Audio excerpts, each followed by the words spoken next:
Chris Hassel and Jacqueline D'Agostino with Brady Quinn as we give you your super preview for a super football game, the Rose Bowl, Alabama and Michigan. Brady, when I try to envision this game, for some reason I just can't picture Michigan and Jim Harbaugh, all the issues they've had in bowl games, beating Nick Saban and everything he has done at Alabama. Well, I think the most incredible thing about what Nick Saban has done is he's continually dealt with a carousel of coaches who season after season after season have left and moved on to go somewhere else, and whether it be head coaching jobs or coordinator positions in the NFL. But go back to 2016. Their OC was Lane Kiffin. They've had Brian Daboll, Mike Locksley, Steve Sarkisian, Bill O'Brien, now Tommy Rees, just in that span since 2016.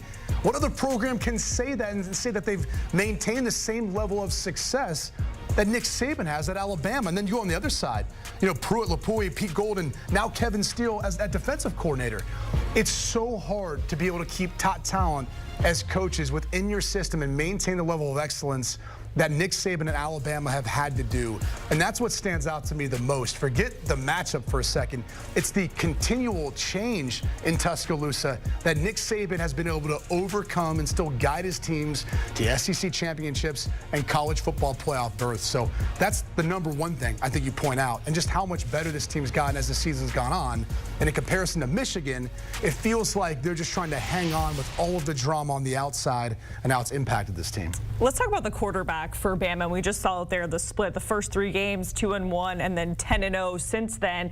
Jalen Milroe, this is a guy who lost his starting job after that Texas loss, and we think about that Bama team. It's a completely different team than we're seeing right now, Brady, but how has Jalen Milroe been able to progress and all of the improvement? How do you explain that? Yeah, three things. I think he's got more comfortable at the quarterback position. You know, the quarterback position is a developmental position where you need reps, you need experience, and I think offensive coordinator Tommy Rees has done a tremendous job since he's come back as the starter after that USF game, and he's continually grown into the position as far as his decision-making, his playmaking ability, but also the pieces around him. You look at their left tackle spot in Caden Proctor, who's a freshman playing.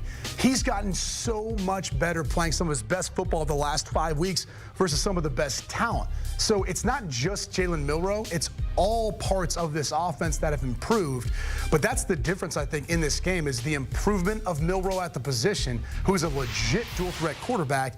And then on the flip side, J.J. McCarthy, who's kind of down the stretch, you know, kind of flown under the radar of not throwing the football quite as much. He's been banged up, had the ankle injury, but the offense just doesn't quite look the same as it did in the first half of the year. You know, we talk about all the experience that Nick Saban has in these situations, winning these games. Jim Harbaugh doesn't have that. But for Michigan and those players, like a Blake Corum, for instance, this is the 3rd straight time he's been in the playoff. Jalen Milroe, first experience. Yeah. Is there any sort of advantage that Michigan players might have being in this position before? Yeah, I think so. As far as the preparation, understanding what the moment means. I mean, obviously, Jalen Milroe has been on the team that's been a part of it, but playing it has a different sense and feel to it. So the biggest thing I think for Michigan is really the mission and what this season's been all about for the Wolverines.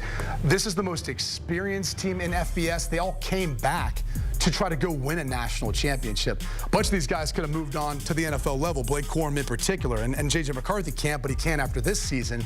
And it's been a big reason why this group stayed together and coming back was the chance to win a Big Ten championship, go to the playoff, and finish what their mission was. And they've had to deal with all of the drama on the outside with Jim Harbaugh and the suspension or self-imposed suspension from themselves, and then from the Big Ten Conference. And it's just, again, been a number of issues this team has dealt with, yet they've continually overcome. Can they in this case? I think that's the big question. The biggest concern I have for them is their offensive line. This has been a Joe Moore award-winning offensive line for the best group in the country. They weren't that this year. And Zach Zenner, right guard, he got hurt, went out. It seemed like there was a drop-off going back to the Penn State game, Ohio State game, and really obviously into Iowa. But when you go back to Ohio State when Zenner got hurt, that's when it was really apparent that they were going to miss this guy. They've got depth there. It's just not the quite same talent they had in the past, really being able to physically dominate games. So whether that group can develop that chemistry over the course of the next couple weeks as we head into this game, that's going to be the biggest question. Because if they can run the football, they're going to have a shot. But Alabama's going to load up to stop the run and force J.J. McCarthy and this Jim Harbaugh team and offense to do something they really haven't done, and that's throw the football in meaningful moments at the end of a game. He's got 22 pass attempts in the 4th quarter. 22. I mean, I was actually looking through the list of quarterbacks and their attempts in the fourth quarter. Drew Aller was like 97th in the country with 55. I mean, he's not even on the list. That's how few pass attempts J.J. McCarthy has had to make. In this game, he's going to have to make some big-time throws in big-time moments to beat Bama.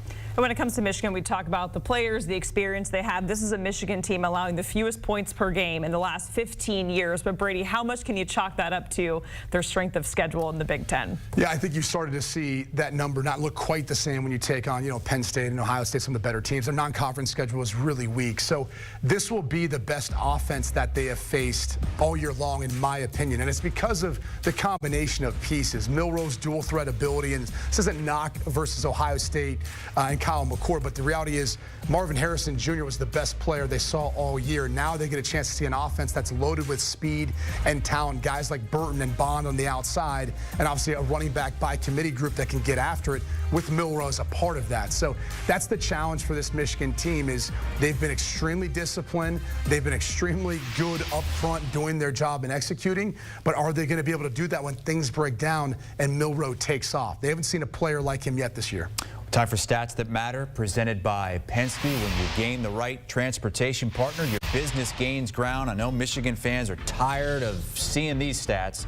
All the losses in bowl games for Jim Harbaugh. They have lost 6 straight bowl games under Jim Harbaugh, and they're not covering in those games either. Michigan, a slight favorite, laying a 1.5, total 44.5. What's your pick for the Rose Bowl, Brady? I'm taking the 1.5, and I would not be shocked if by kickoff this game isn't close to a pick 'em. I was actually surprised. If I was handicapping it, I'd probably say Bama should be the team giving a 1.5, 2.5 points in this case.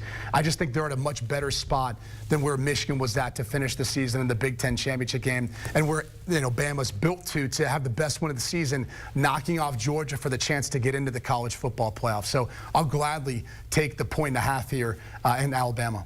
All right, Brady Quinn joining us here on HQ, where we have a good one with Michigan and Bama in the Rose Bowl. You want a national championship pick? Of course, of course. Look, I think it'll end up being a rematch of what we saw earlier this year with Texas taking on Alabama. Those, to me, are the 2 best teams at this point in time in the country. And I think Alabama, a second time around, ends up finding a way to win it all. And probably the most controversial team that ends up making it into the college football playoff ends up being the team that, in the end, ends up winning it all. All right, Brady, my bad. I didn't mean to cut you off there for your national championship pick. All right. We got plenty of time. Yeah, we do. We have plenty of time. Brady Quinn joining us here for his picks. We have some interesting bowl games coming up, especially here on CBS. The Sun Bowl back again on CBS. Oregon State versus Notre Dame Friday at 2 p.m. Eastern. Watch it on CBS or, of course, streaming on Paramount.